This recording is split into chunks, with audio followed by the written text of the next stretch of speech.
Hello mga bebs at eto nga ang part 2 nung video nung pumanaw si Achilles. Ito ang prosesong aming ginawa para siya ay makremate.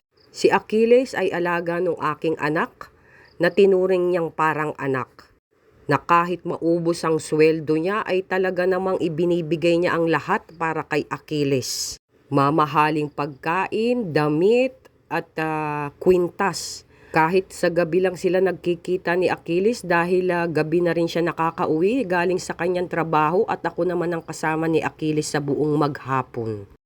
At pinapakita pa rin ng anak ko kung gaano niya kamahal ang kanyang alagang si Achilles. Kaya naman ang turing ko naman kay Achilles ay para ko na ring apo. Itong pet valley na ito ay matagal ko nang nakita at matagal ko na ring alam dahil yung kaibigan kong si Maria ay dito rin niya pina-cremate ang kanyang alagang si Lucky, yung kanyang alagang Labrador. Ang daming mga pumupunta rito, mga bebs, na mga nagmamahal sa kanilang hayop na itinuring din nilang mahal nila sa buhay, na itinuring din nilang kapamilya nila. Ito ang Pet Valley.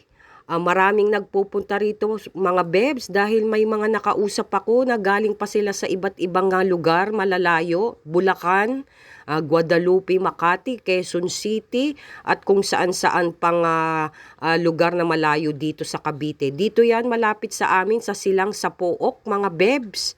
Ang pinaka-landmark niyan ay dito sa church ng Padre Padua.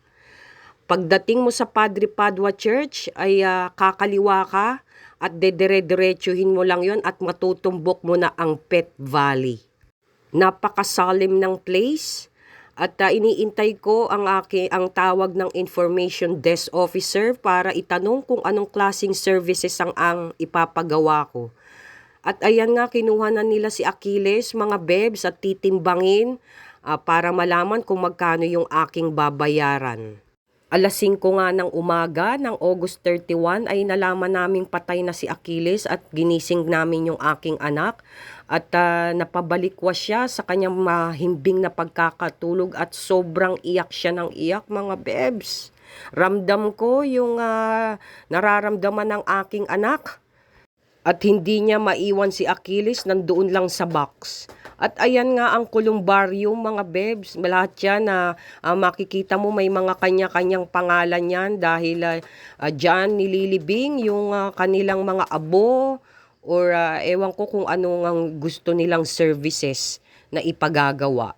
So sa akin ay inuwi ko ang abo ni Achilles at ilalagay daw ng anak ko doon sa kanyang kwarto. At yan nga yung information ni Achilles kung kailan ang kanyang birth date at ang kanyang death date. At binigay ko na nga dito sa front desk officer kung anong services ang ipagagawa ko para kay Achilles. At marami rin pumupunta rito mga bebs na talagang binibigyan nila ng proper burial ang kanilang mga alaga. At meron pa nga, ayan, nahimatay at kino-comfort siya ng mga anak niya at ng mga katulong niya dahil nga namatay yung kanyang alagang, ewan ko kung ano yung namatay sa kanya, kung aso o pusa. So, ito ang kanilang place, mga bebs. Medyo may pagka rustic, antique style ng kanilang lugar. At yan nga, inaabangan ko ang detalye ng kanilang sasabihin sa akin. Sunod-sunod ang stress ko, mga bebs. At lalo na ito, yung namatay si Achilles. Sobra talaga akong na-stress. Idagdag mo pa yung mga messages sa GC nyo, sa organisasyon nyo. Kaya nagkapatong-patong ang aking stress, mga bebs. Hindi mo naman maiwasan na hindi magbasa dahil nagpa-pop out sa'yo. Kaya chismosa rin ako, kaya binabasa ko. At ilang araw na ring masama ang pakiramdam ko, mga bebs. Parang may lagnat ako sa loob.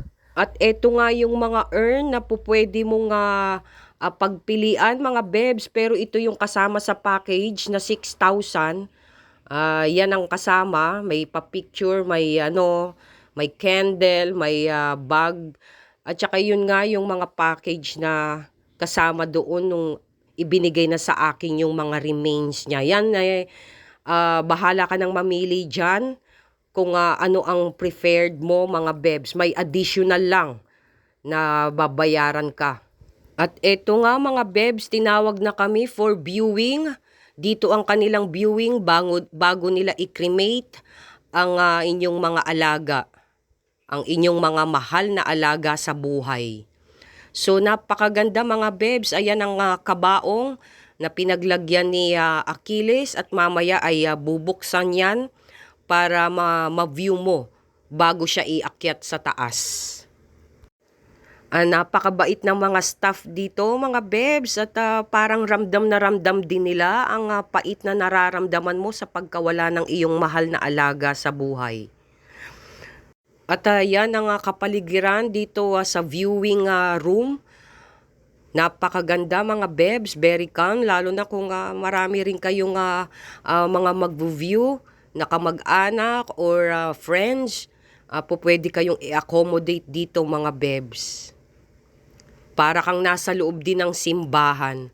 At ayan na nga ang pinakamamahal naming si Achilles. At naiiyak ako mga bebs.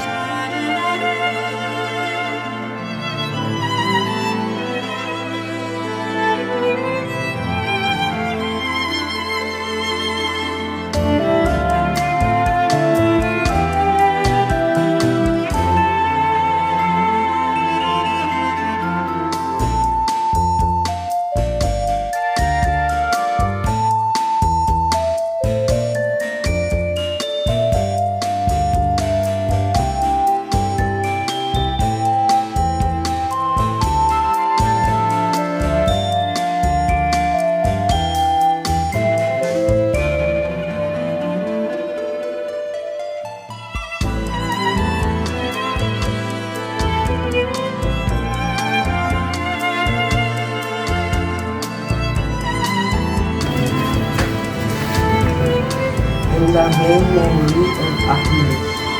Thank you for giving me loving parents who treated me not as friends but as a family. I have enjoyed my years on earth because of them. They have spoiled me with love and toys and my favorite tricks. Taught me some tricks that made me very smart. Sorry for being moody sometimes. There were times that I made love a bit harder for you. But you never get mad at me. Life is very short. I wish I could stay longer with you. But loss of life is certain to happen for both. And it was I who left first. I love you, my parents. You always know that you owe me.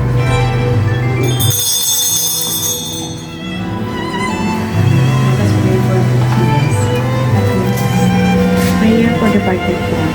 As we remember and honor the souls of our beloved Achilles, we pray that you grant them peace, joy, and everlasting rest in the divine presence.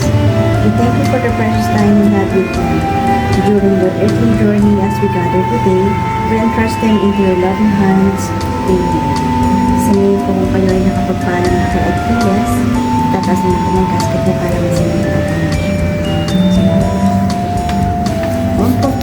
Ganyan na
At ngayong araw nga mga bebs ay binalikan namin ang mga remains and ashes ni Achilles. Yan ang kasama sa 6,000 package services nila mga bebs.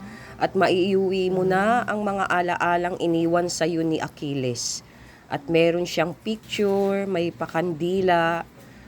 Kung yan ay sisindihan mo tuwing November 1 o